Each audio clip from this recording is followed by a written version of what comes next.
My dear friends, I hope this finds you well. In this upcoming week, many children will be going back to schools here in Australia, and schools are starting up or have already started up, minyanim, and things are just slowly making their way back to normal, and we are emerging from this quarantine. And as we come to the end and as we step out into the real world, I can't help but feel a little bit frustrated with myself. At the beginning, maybe 6-7 weeks ago, I was having a conversation with a dear friend, and we were talking. I said, if we don't come out of this period of time completely changed, radically changed, with all this time that we have to sit and contemplate life and find our inner zen, then we've wasted it. But yet here I am. I had all these dreams. A novel that needs to be finished. Pottery that needs to be made. There's a bag sitting in the other room of clay, not touched. A garden that needs to be tended to. A million things that I need to learn and teach my kids. All of these things. And yet, what happened? What happened?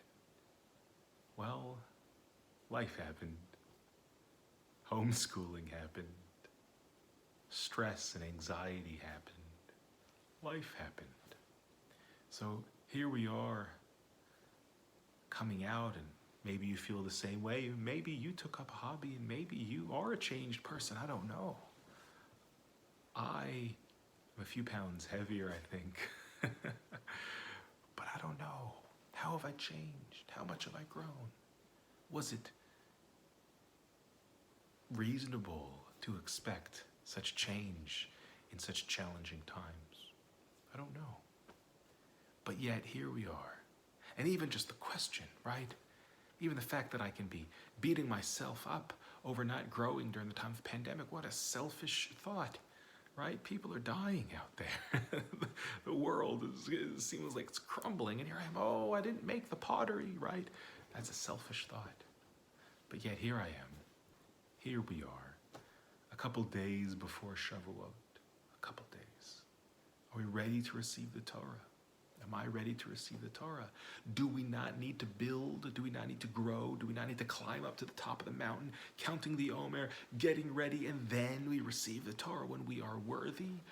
Well, yes, there is an element of that. But there's also a powerful idea in the Midrash that the Torah was given with three things.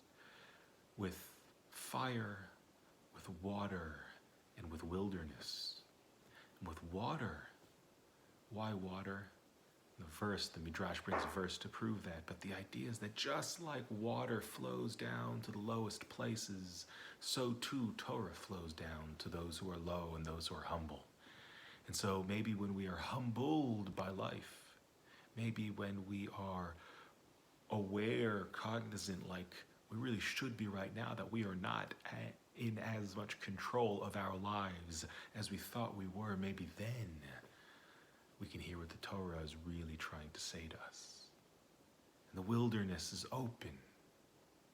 open-hearted, belongs to no one. The Torah belongs to no one. No one has a monopoly on the Torah and says that this is what the Torah is. The Torah is open. The Torah is wide, like the wilderness. But also the Torah is given with fire, with passion.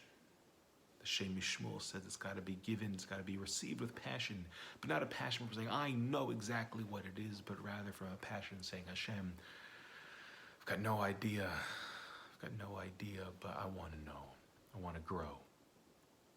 And I think that maybe as we emerge from this pandemic, and maybe you're like me and didn't accomplish as much as you had hoped, but maybe now is when we can really hear what the Torah is telling us. Maybe now, in light of all the suffering, the difficulty in this world, and all the questions, and all the darkness, but yet all the good that exists within it right now, maybe now, we can actually hear what the Torah is trying to tell us. The Torah is just as relevant today, if not more, than ever before. But we need to have an open heart and an open mind and a deep passion to be able to receive it. So my friends, I bless you to be humble like water, to be open-hearted and open-minded like the wilderness, and to have deep fire, deep fiery passion to want to know and to want to grow.